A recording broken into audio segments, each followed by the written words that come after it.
Hi, everyone. Welcome back to the Lighthouse sessions. Here today.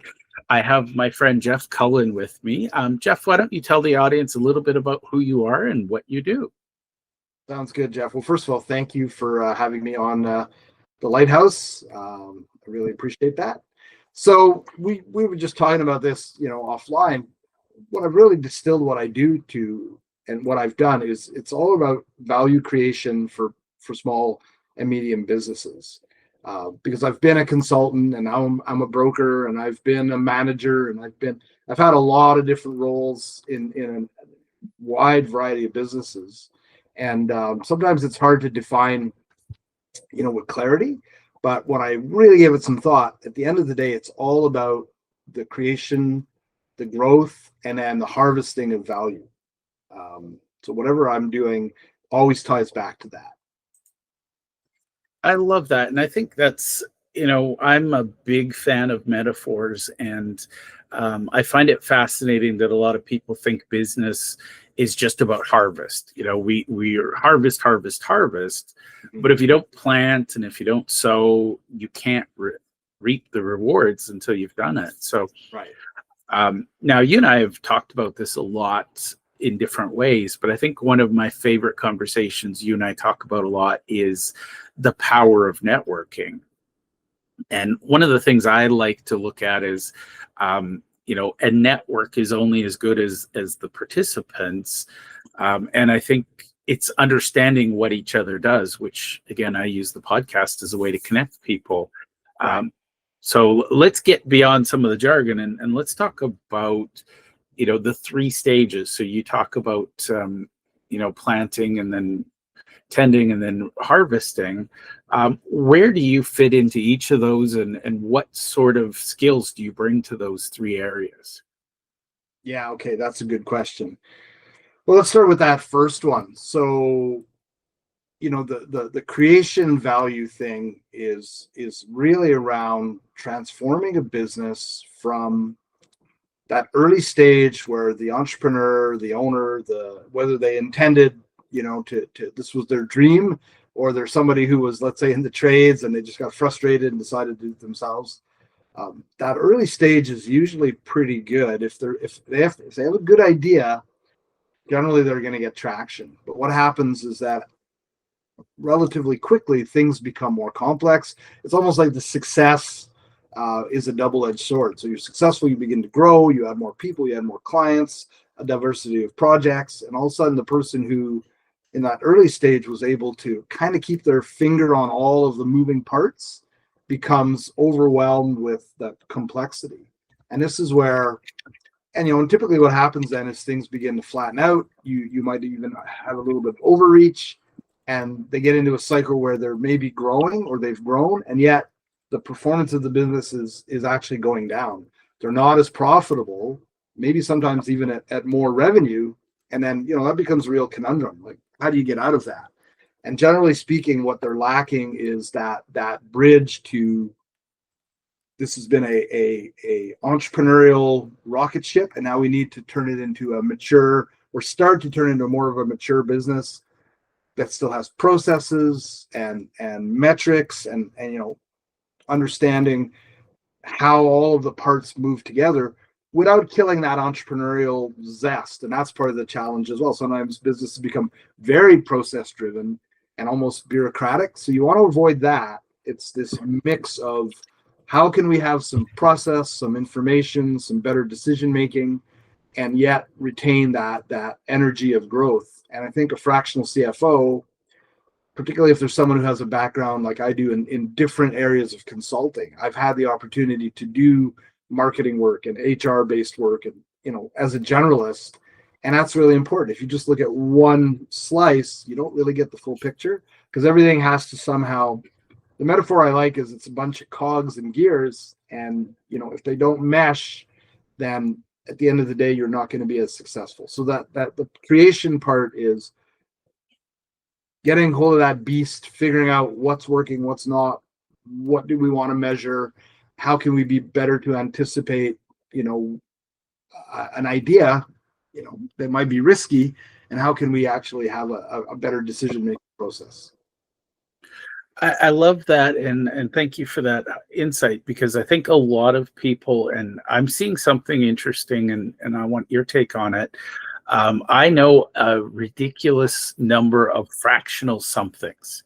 And there's a lot of fractional CMOs, CFOs. I even know a few fractional CEOs. Right. And one of the fundamental things, and I'm going to ask you this because the stunning problem, and I find this fascinating with CMOs because they are marketing people.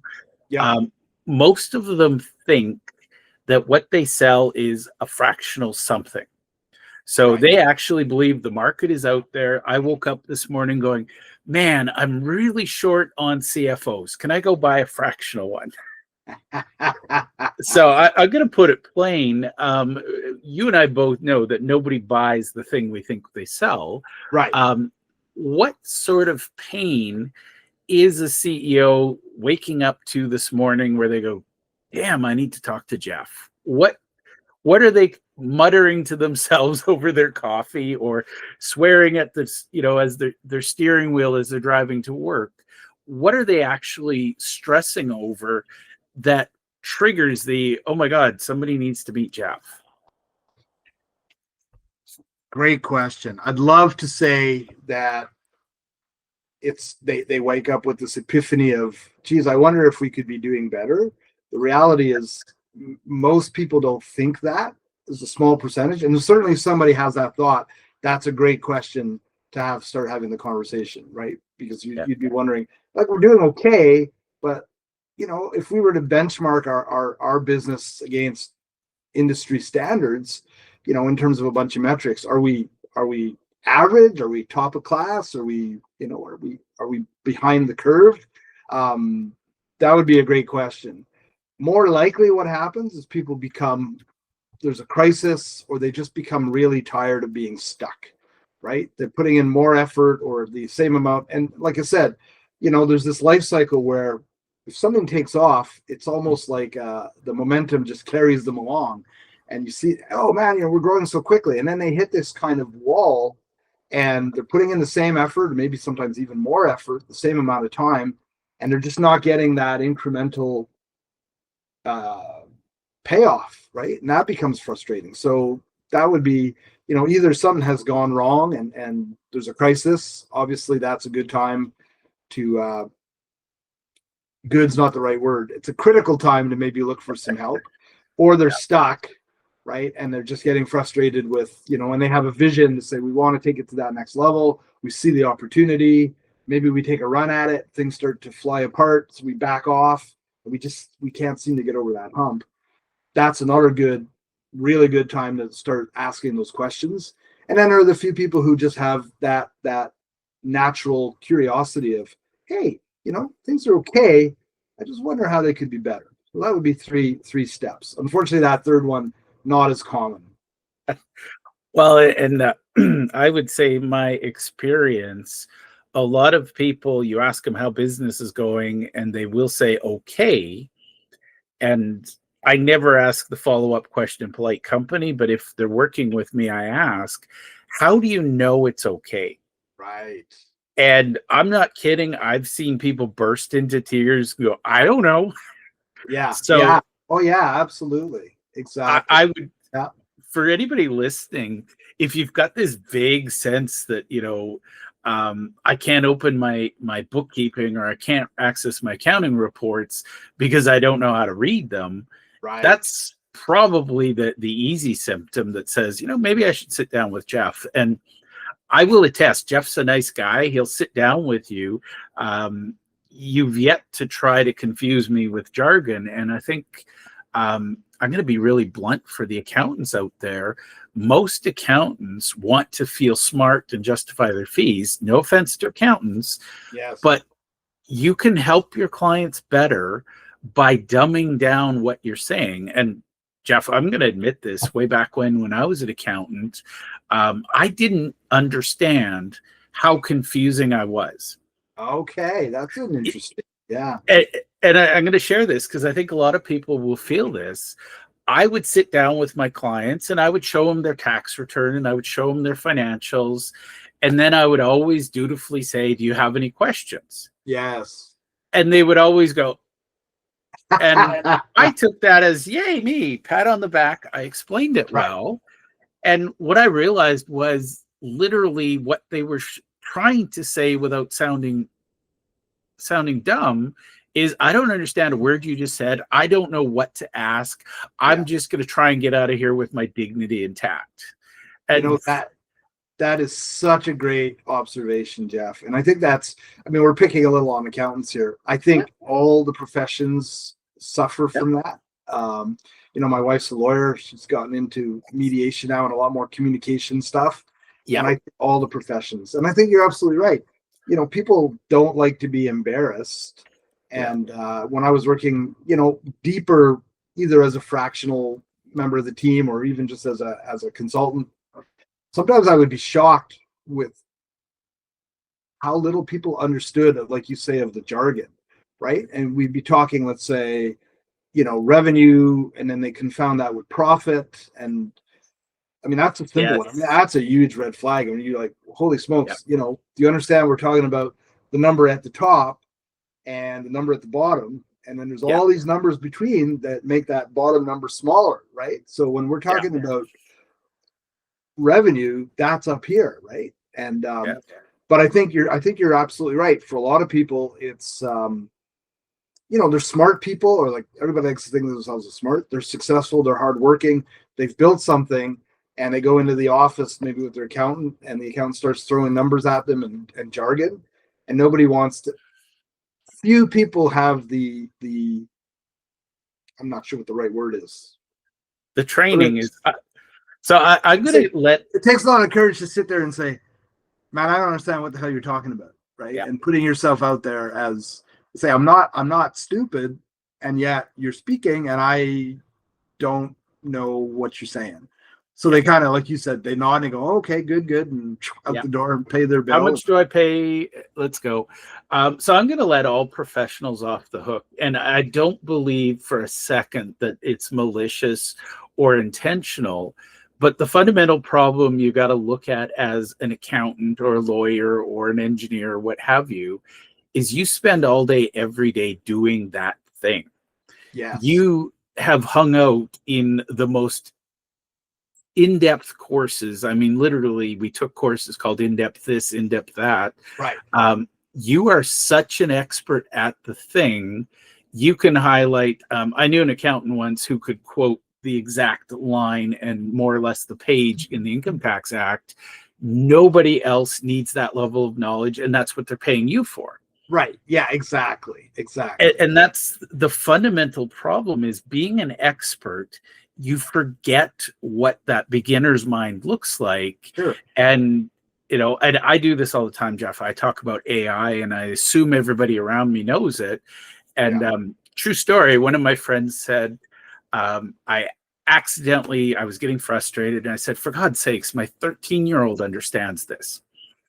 And my friend looked at me and he said, Jeff, your 13-year-old has been raised by you. He is not normal. And I went, oh, yes, backing away. Jeff's going to be a little more patient. But the aha moment is, and I don't want to sound insulting, but what you need to recognize is when an entrepreneur is sitting across from the table from you, and if they're having any stress in their business, they're not a rational human being anymore. They look like one, they act like one, but their nervous system is triggered. And I'm not kidding.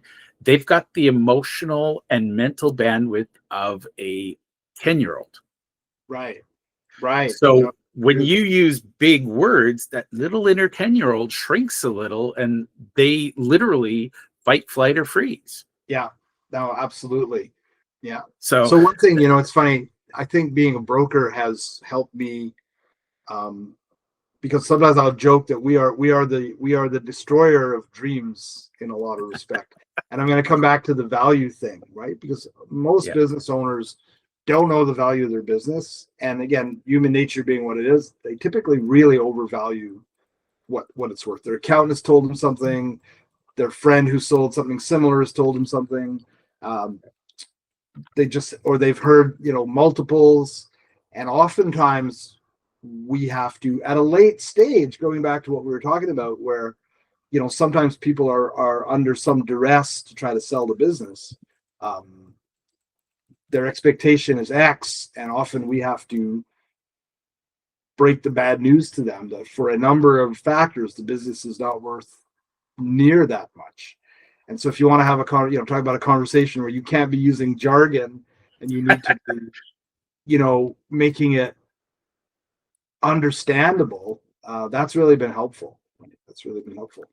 Well, it's funny. And again, I am much smarter now than I was when I was an accountant. And again, I now study humans rather than studying the accounting. So I'm more people aware. And, you and I have talked about this before, but most businesses sell because either somebody's health deteriorated rapidly, somebody died, or a marriage breaks up. Those are my top three always. Yeah. And the fundamental problem is you're not talking to a rational human being when they're going through that thing. Yes. And then the stress of the business on top of that. I have a running joke that I use. I've met many people, this falls flat in Alberta, but I've met many people who own boats. And the two happiest days of a boat owner's life are the day they buy the boat and the day they sell it. And honestly, that's when you look at entrepreneurs, the day they buy a business and the day they sell it are the 2 days they're most optimistic about the value of it. Right. Yeah. Hey, that's very well said. Yeah, it's a good point. Yeah. And the good news, and again, this is so my advice to people is don't wait till you're getting a divorce or you have that heart attack or something. Start talking to people. And by the way, in the accounting community, what I've heard the most in my life is, oh, don't bother selling, just wind it down. And it's like, that's safe advice. But the reality is, if you've spent your life building something, why wouldn't you want to see what it's worth? Absolutely. Yeah, no, for sure. And we do hear that a lot as well. And again, sometimes people don't have a choice. But I think where the fractional thing you touched on, it's interesting because I see it as basically a bridge, right? So there are companies that are small that could, and again, in that rapid growth phase, you probably don't really need that expertise. I mean, if you have the knowledge, great, but I mean, things are just going so quickly. Then you hit that point where you could start to be using the marketing expertise, the financial advice, right? But you don't have obviously the size where you can bring in a full-time marketing person or chief financial officer. So that's where the fractional is. To me, I see it as you're helping them bridge. And ultimately, when they get to the certain size, two good things should happen. A, the fractional CFOs come in, they've helped build systems and put processes and build some of that framework. And so the new now full-time person is stepping into something that's already functional. Yeah, they'll probably want to put their own stamp on it, but it's 80% of the way there. And it helps them get to that point, in a cost-effective manner where they get that expertise, but they don't have to pay for it full-time. And, because, you and I both know that's one of the big challenges with businesses have as well, is that overreaching growth thing where you suddenly increase your fixed costs, that flat cost. Like, we've hired a salesperson, they're not fully on commission. We're paying them a salary. And then it's like, great, how long before what they do, assuming that they're successful, is actually going to pay for them, 6 months, a year? And, does the company have the resources to last that long? It could be a piece of equipment or, all sorts of stuff people do. We're moving into a newer facility and it's great. We're going to grow into it. Yeah. What's the bridge between now, those new costs, and when that's actually going to start to pay for itself? And that's where a lot of companies run into some significant problems. And again, having a CFO to help with that decision making and just answering that question, how, what can we afford to stretch and how quickly does it have to start paying, those dividends before we run into trouble? A lot of people, I guess maybe they started their business on faith in a respect, and they think that's what they've learned. But at some point, it's easier to fail at the beginning of the curve where it's like, well, it's just me. Or once you hit that point and it's a big jump, man, the failure is pretty costly. So once you have payroll, the stakes become that much higher. And I'm going to be honest, the number one challenge I have with people is they don't know the difference between revenue and profit. And I always look at revenue as the starting point, because if I can grow the revenue, the profit will sort itself out with some help, obviously. Right. Yeah. But one of the pieces, I used to, as an accountant, I loved it when my clients outgrew me, because to me that meant I was helping them. And for the record, what I would suggest here is, I'm not saying this is an or thing, but a good accountant can and will, and I know most of them have wonderful hearts and they love their clients. You can give them advice on how do we manage the bookkeeping, how do we, most good accountants are trained to look backwards. Yes. But when their advice is starting to slow down and you're not able to look forward, I would say that's the time you want to start. And I love the fractional because it can kind of, to hire a full-time CFO, usually by then you've got an accounting department, you've got in-house this and in-house that. It gets expensive. There's a lot of things, but a fractional CFO can help you see that road in the next, 100 miles in front of you, so that you can get there. Exactly. And that's, you asked me, how do I, specifically add value? Again, having come from a consulting background, what's really important to me when I do work with a client is that right at the beginning, we establish an objective. Because again, if we're going to be measuring things inside the business with metrics, we need to be measuring the relationship as well, because it really has to be an investment, not an expense. And again, not to be detrimental to accountants. In a lot of cases, an accountant is an expense because, government says you have to have financials done, right? Bookkeepers can be an expense. A CFO really should be an investment. So I'm always really clear to sit down. We have a lot of conversations about where they're at right now, what those pain points are, but also what is the objective that we're going to try to work towards? And then here's my favorite question. How will we know that we've been successful at the end of the term? And then let's break down and say, okay, so if this is a 6-month or whatever commitment, 2 months into it, what do we need to see to feel that we're heading towards, that objective? And that goes both ways, because sometimes I'll work with a client and they're really resistant to do any of the things that, we help identify that they should be doing. So at that point, we have to have a real sit down and say, look, you're paying me good money.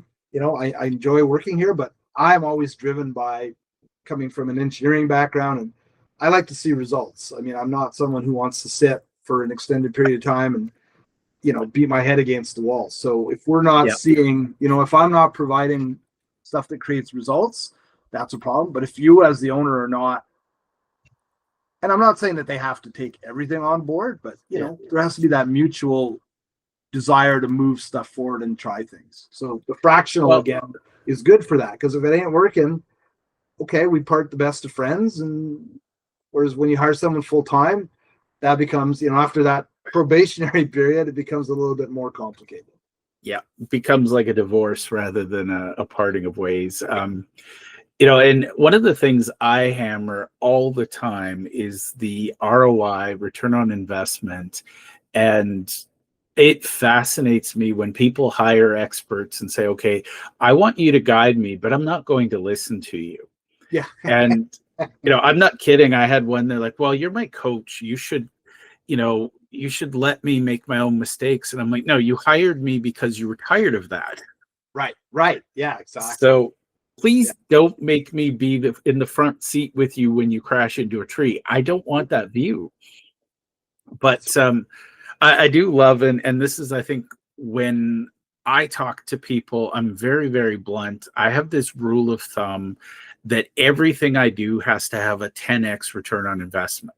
Okay. Now, that's not a firm, everything is going to come out right, but I'm aiming high. And if I fall short, I will still get up tomorrow and be able to keep going. Sure. Whereas a lot of people, and I find it fascinating, they know what their revenue is. And they think, well, okay, my rent's $1,000, so I just need $1,000 in rent. No. There's expenses, so I always say, if you're paying $1,000 in rent, you need to shoot for $10,000 in revenue. Right.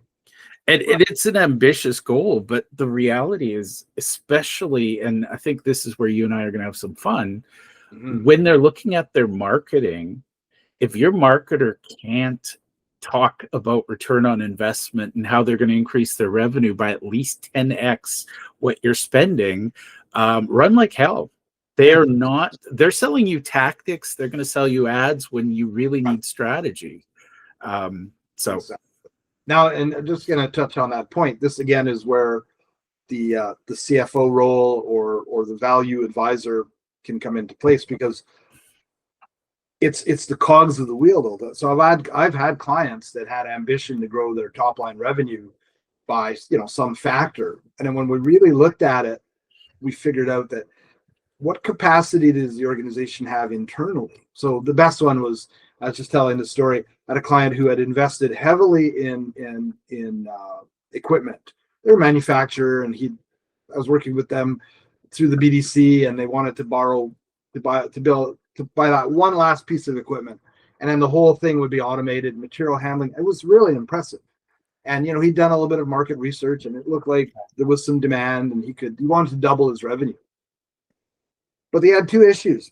His project management was just horrendous. It was clipboards, and literally the project manager guy was like, if a client phones, I got to go down to the floor, walk around, find out who's working on this particular job, ask them when it'll be done, and then go back and phone the guy back. And he had actually found an order that they'd never shipped out, like it'd been sitting there for like 10 months, and phoned the client. And then the other problem was on their admin side, like billing. They were sending out, I think at the time, 13,000 invoices, and it was the guy's wife and one assistant. And he had no plans to, improve that part of the business. So when I said, can you guys handle 26,000 invoices? She just about fell over. So it all has to kind of work in conjunction.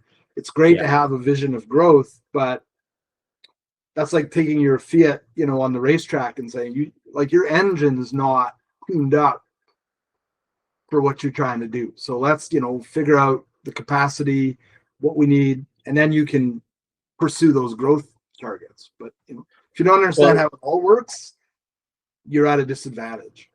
I'll share my favorite metaphor, and I have not verified this, but I like it, so I'm going to assume it's correct. But when you're building race cars like Formula One, the number one determinant of the speed of the car is the safety of the braking system. Right. So if you can go out to the Arizona desert, and someday I will do this. You can watch people strapping rockets on top of cars and igniting them and then splatting into a cliff. That's not safe and not good for a business. Sometimes just because we have rocket fuel doesn't mean we want to play with rockets. Absolutely. Yeah. And I look at a good CFO, you're sort of like the discerning parent going, I don't know if that's a good idea, Junior. Do you really want that? Yeah, that's a good way of putting it. But again, that's where I think the communication part is important, because, you're just throwing jargon at someone. They don't understand. They're like, I don't get what you mean. So if you can deconstruct it, because again, business owners are smart, right? If they get to the point where they can actually entertain bringing somebody on board, they're street smart. But it's that question. They know their business well, and that's my favorite. Yeah. It's the stuff that they don't know that can bite them in the butt, right? Yeah. again, it can splat them into that cliff. Now, Jeff, you and I could talk for hours on this, Yeah. but I do want to be mindful of your time.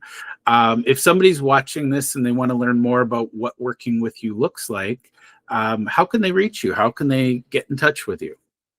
Yeah, so I have to update my website, but I'll give you my email, Jeff, Jeff, at decullen.com. So DEKULLEN.com.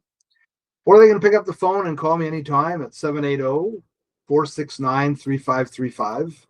And you probably can tell I love conversation, and I love to so I'm always happy to have a discussion with people and hear what they're dealing with and see if we can do something to make it better. And if we can, great. And if not, then I'm never hesitant to tell them the truth or send them on to somebody I think, hey, maybe what you really need is to talk to somebody who is, providing this expertise. Let me connect you. I know you and I talk all the time about the value of our networks, and that's another thing, right? How many people that can help somebody in a particular area, and that you trust them and you're willing or happy to say, talk to my friend so and so. This is a legal problem.